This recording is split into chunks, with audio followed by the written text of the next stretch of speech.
안녕하세요. 저만의 인생을 찾아가고 있는 40대 여성입니다. 머릿속 정리도 하고 남들에게 말 못했던 가슴속 응어리도 끄집어 내볼까 하여 찾아왔네요. 남편과 저는 지금으로부터 15년 전에 결혼했어요. 제 나이 26살로 지금 생각하면 한참 어린 나이였지요. 저희가 처음 만난 건 중학생 때로 거슬러 올라갑니다. 남편 말로는 그때부터 혼자 저를 짝사랑했다고 하대요. 그런데 그때 저는 그런 건 전혀 몰랐어요. 남편이 자긴 안 쓴다며 저에게 인형이라던가 좋은 볼펜이라던가 싫다고 해도 쥐어주던 기억이 남아있긴 한데 그게 남편은 나름대로 저에게 좋아하는 마음을 표현하는 행동이었다는 걸 나중에서야 알게 되었지요. 이후로 남편은 남고로 저는 여고로 진학을 했어요. 그런데 남편이 고등학교에 진학한 이후로도 종종 저를 만나자고 불러내거나 뜬금없이 편지를 보내온다던가 하면서 서로 간의 연락은 끊어지지 않았네요. 그러다 20살의 봄, 대학생이 된 남편이 저에게 여자친구가 되어달라며 정식으로 데이트 신청을 해왔습니다. 저는 대학을 포기하고 작은 사무실에서 사회생활을 시작한 상황이었지요. 남편과 저 두 사람의 연애만 놓고 보자면 하루하루 즐겁고 행복했어요. 하지만 사귄 지 2년쯤 되던 때 시댁에서 저희 두 사람의 만남을 알게 되셨습니다. 어머님은 저를 불러놓고 제가 문제가 아니라 제 배경이 문제라며 타박을 하셨는데 문제는 어머님의 마음을 제가 이해할 수 있었고 뭐라고 반박할 수도 없었다는 거예요. 친정아버지는 여자의 눈이 멀어 오래전 집을 나가셨어요. 친정어머니는 마음의 병으로 술 없이는 못 사시는 분이셨고요. 그리고 남편과 저는 학창시절을 같이 보냈다 보니 어머님은 이런 제 가정사를 다 알고 계셨네요. 자존심도 상했고 동시에 제가 바꿀 수 있는 게 하나도 없는 상황이었던 만큼 너무 답답했어요. 그리고 한편으론 왜 이런 소리까지 들어가며 남편과 만나야 하나 싶기도 하대요. 남편이 저에게 분에 넘치는 사람 같기도 하고 그래서 결국 남편에게 헤어지자고 했습니다. 일부러 남편 입대가 며칠 남지 않았던 시점에 이야기했어요. 군대에 가서 저 같은 건 싹 다 잊고 오라고요. 하지만 이게 웬걸 오히려 역효과가 나고 말았습니다. 남편이 어머님 아버님 떨어보라며 저랑 헤어질 바엔 차라리 이 세상을 하직하겠다고 편지를 써놓고 한강다리에 갔거든요. 어머님 아버님이 제가 사는 곳에 찾아와서는 빨리 같이 가달라 하시는데 두 분 다 얼굴이 정말 하얗게 질려 있었어요. 그게 지금도 기억에 생생합니다. 결국 우여곡절 끝에 저희는 다시 만나게 되었습니다. 그때부터는 어머님 아버님도 저희한테 만나라 어째라 그런 소리를 일절 안 하시대요. 그리고 저희는 이후로 아무 문제 없이 꼬박 6년의 연애를 하고 결혼 이야기까지 나오기 시작했지요. 그런데 이 이야기가 어머님 아버님 귀에도 금세 들어갔더라고요. 어머님이 저를 부르시더니 정말로 결혼할 거냐고 물으셨어요. 그리고는 당신은 솔직히 저희가 이렇게 오래 만날 줄 몰랐고 저를 며느리로 드릴 생각도 해본 적이 없답니다. 하지만 남편이 저 아니면 안 된다고 하니 어쩌겠냐면서 대신 당신도 조건이 하나 있다 하시대요. 그리고는 당시 제가 다니고 있던 회사를 관두고 어머님 아버님이 운영하시는 공장에서 일을 하라셨지요. 당신 집안 사람이 되는 거니 당연한 거 아니냐 하시는데 솔직히 당황스럽더군요. 그도 그럴 것이 저에게는 회사를 그만둘 수 없는 이유가 있었으니까요. 제가 다니던 회사는 직원 수는 10명 남짓으로 규모는 무척 작았지만 사장님이 참으로 좋은 분이셨어요. 당신 나름의 목표와 비전이 있어서 직원들 한 명 한 명 먹고 사는 일에 신경을 많이 써주셨지요. 특히 근속 10년차 직원에게는 대학을 갈 수 있는 기회를 주셨는데 대학에 간다는 건 저에겐 간절한 꿈이기도 했거든요. 그런데 이런 제안에 남편이 보인 반응은 뜻밖이었습니다. 제가 자기와 결혼만 하면 그깟 대학 자기가 보내줄 수 있는 거라며 남편 말로는 고민거리도 못 된다는 거예요. 일단 식부터 올리고 같이 살면서 자리만 잡으면 대학이야 언제든지 제가 원할 때 갈 수 있다면서요. 그리고 저는 어리석게도 그 말을 믿었습니다. 오랫동안 저에게 한결같은 사랑을 보여준 남편이 하는 말이었으니 꼭 지켜줄 거라 생각했지요. 그래서 회사에도 사정을 이야기하고 퇴사를 하게 되었습니다. 어머님 아버님이 운영하셨던 공장은 직원 수 5으로 국수와 떡을 만드는 곳이었어요. 규모가 크지도 않았고 체계가 제대로 잡혀있지 않아서 공장 분위기가 무척 어수선했던 게 지금도 기억이 나요. 게다가 저로서는 공장 일이 익숙치가 않아서 하루하루가 고되더군요. 하루 종일 뜨거운 김과 씨름을 하니 집에 가면 얼굴은 벌겋고 온몸은 땀으로 젖어있기가 일쑤였지요. 힘든 나날이었지만 그래도 불평불만 없이 성실하게 일했습니다. 제 부족한 조건들 전부 다 몸으로 때운다는 심정으로 이를 악물고 열심히 했어요. 그렇게 공장 일에 매달리다 보니 언젠가부터 대학 생각은 안 나더라고요. 생각할 틈이 없었다고 해야 할지 대신 공장에 욕심이 나기 시작했어요. 공장 주인이 되고 싶다 그런 것보다 책임의식이랄까요? 규모도 키우고 싶고 더 좋은 물건을 만들어내고 싶고 어떻게 하면 더 사업을 확장할 수 있을까? 저도 모르게 그런 고민을 하고 있더라니까요. 그리고 이런 제 태도가 어머님 아버님 눈에는 꽤나 기특해 보였던 모양이에요. 공장에서 일한 지 8년쯤 되던 해에 아버님이 저와 남편을 불러놓고는 그간 고생이 많았다며 당신들이 은퇴하게 되면 공장은 저에게 물려주실 거랍니다. 그러니 앞으로도 제 거라고 생각하고 열심히 해보라는 거예요. 그리고 그 이야기를 들었을 땐 공장을 갖게 되었다는 기쁨보다는 어머님 아버님께 드디어 인정을 받았다는 사실이 감격스러워서 정말 많이 울었어요. 그리고 그때부터 저는 전보다 더 열심히 일했습니다.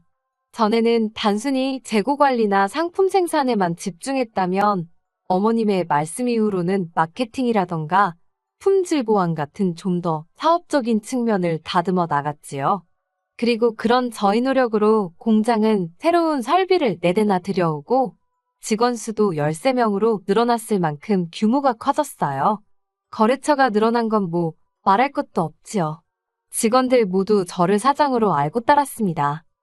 그런데 굴러온 돌이 박힌 돌을 뺀다더니 아니 처음부터 제가 굴러온 돌이었던 걸까요? 지금으로부터 2년 전 있었던 일입니다. 남편에게는 위로 4살 많은 신우가 있는데 신우가 한국에 돌아왔어요. 신우는 미국인 남편과 미국에서 살던 사람입니다. 2년에 한 번 정도 한국에 와서 며칠 있다 가는 게 전부라 사실 몇 번 대화를 나눠본 적도 없어요. 남편 말로는 신우라는 사람 자체가 원래 자기밖에 몰라서 가족들이 어떻게 하고 살고 그러는지 관심도 없대요. 하지만 남편이 뭐라고 말하건 간에 저랑은 접점 자체가 없었으니까 싫고 좋고도 따로 없었지요. 그런데 그런 신우가 미국인 남편과 헤어지기로 했다면서 짐을 싸들고 한국에 온 겁니다. 그리고는 당연히 다른 곳엔 연고가 없으니 어머님 아버님 댁으로 들어가 살기 시작하더군요. 처음엔 어머님 아버님도 덜 적적하시고 좋으시겠다고만 생각했어요. 그런데 언젠가부터 신우가 걸핏하면 공장에 나타나 이것저것 참견을 하고 다니대요. 하지만 이야기를 나눠보면 알잖아요. 저 사람이 뭘 좀 알고 하는 소린지 그냥 떠들어대는 건지. 신우는 아무것도 모르는 사람이었습니다. 그런데 어이없게도 그런 일이 몇 번 있은 뒤 어머님 아버님은 신우가 며칠 만에 아주 전문가가 다 되었다며 이참에 공장을 신우에게 맡겨야겠다는 거예요. 제 귀를 의심했습니다. 10년 넘게 제가 도맡아 해왔고 저에게 주신다고 하셔놓고는 하루아침에 손바닥 뒤집듯 다른 말을 하시다니 믿을 수가 없었지요. 제가 어머님께 진심이시냐고 물었어요. 그러자 어머님이 제 손을 꼭 잡으시며 하시는 말씀이 신우는 당신에게 하나뿐인 딸이랍니다. 그런 신우가 공장을 자기가 하겠다고 하는데 당신이 어떻게 거절을 할 수 있냐는 거예요. 그러면서 저더러 나쁘게만 생각하지 말고 이참에 신우를 잘 도와주래요. 슬프게도 어머님 말씀을 반박할 수가 없더군요. 공장은 여전히 어머님 아버님의 재산이었고 그분들이 자기들 재산을 누굴 주건 간에 저에게는 그걸 따져 물을 권리가 없었으니까요. 그래서 고민 끝에 저는 어머님께 공장을 그만두겠다고 말씀드렸습니다. 그리고는 그동안 제 공장이 될 거라는 이유로 이리저리 미지급하신 월급 전액과 퇴직금을 정산해달라 했어요. 대략 2억이 넘는 큰 액수였지요. 그리고 그때부터 어머님께서 저더러 제정신이냐? 2억이 네 집 개 이름이냐고 절대 못 준다고 아주 난리가 났습니다. 그러면서 5천만 원 줄 테니 그 돈으로 늦었지만 대학교나 가랍니다. 저더러 대학교에 가고 싶어서 환장해 있지 않았었냐고 이제라도 가라대요. 제 꽃 같은 30대를 전부 공장에 갈아 넣었는데 막말로 저를 어르고 달래셔도 부족한 판국에 5천 먹고 떨어지란 소리로밖에 안 들리대요. 그래서 법대로 하자고 했습니다. 2주를 기다렸는데도 가타부타 이런 방구 말씀이 없으셨기에 노동청에 신고를 했습니다. 여기에선 예전에 일하던 회사 사장님의 도움을 많이 받았어요. 회사를 나온 후에도 안부는 주고받으며 살았는데 막상 이런 문제가 닥치니까 도움을 구할 곳이 그분밖에 떠오르지 않더라고요. 그래서 염치불구하고 전후 사정을 설명하니 아는 노무사분을 소개해 주셨지요. 그리고 그때부터는 어머님 아버님이 하루가 멀다 하고 죽는 소리를 하시대요. 그래도 들은 척도 안 했습니다. 이 과정에서 남편과도 많이 다퉜어요. 남편은 저를 이해하면서도 어머님 아버님 일이니 이러지도 저러지도 못하는 게 눈에 보였달까요. 하지만 결국 저는 2억 2,500이라는 돈을 받아냈습니다. 남편 말로는 공장을 담보로 대출을 받아 주신 거라면서. 그런데 그때 남편이 저더러 지독하답니다. 그렇게까지 해야 되겠냐고요. 그런데 그 말이 제 가슴에 비수처럼 꽂히대요.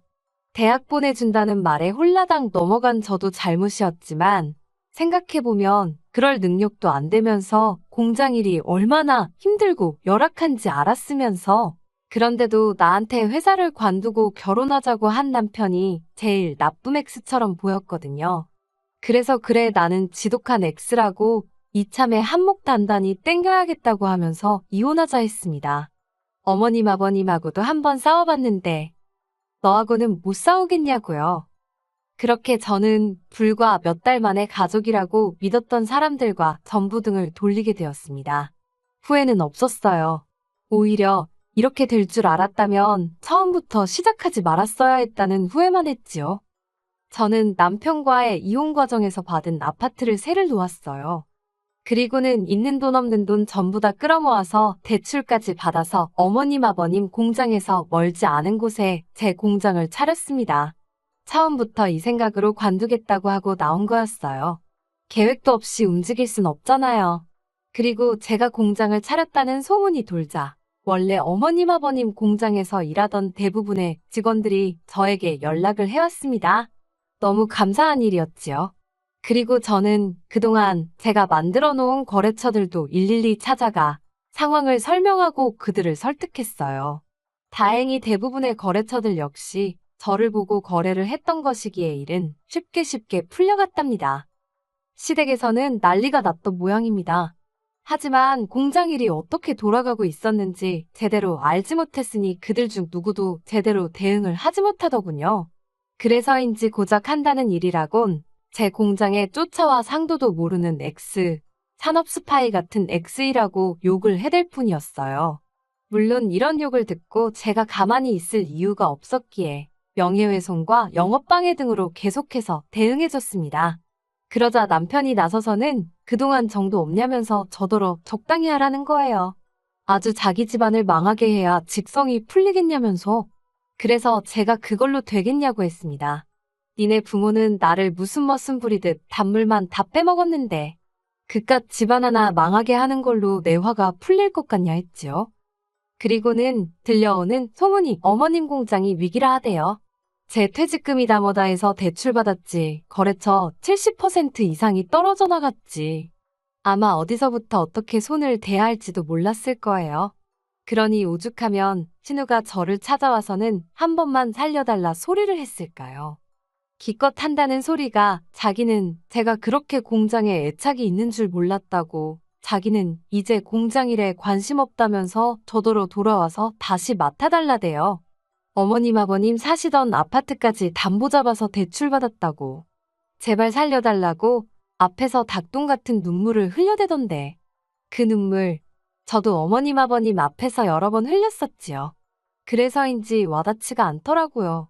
다시는 찾아오지 말라 했습니다.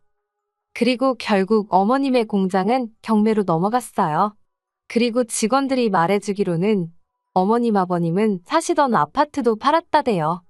그리고 있는 돈 없는 돈 다 끌어모아서 좀 더 떨어진 동네에 작은 빌라로 이사를 가셨다는 모양이에요. 신우랑 남편이 이제 부모를 먹여 살리려나요? 알빵가요. 아직 작은 빌라로 이사갈 여유가 있었다는 게 화가 날 뿐입니다. 그래도 이제 가슴속 응어리나 분노는 조금씩 내려놓으려고요. 힘들고 고달프긴 했어도 꿈을 꾸던 시절이었고 덕분에 지금 이 자리까지 올 수 있었다고 생각합니다. 저는 이제 시부모님이나 남편의 말 한마디에 울고 웃는 여자가 아니라 제 사업을 이끌어가는 당당한 여자니까요.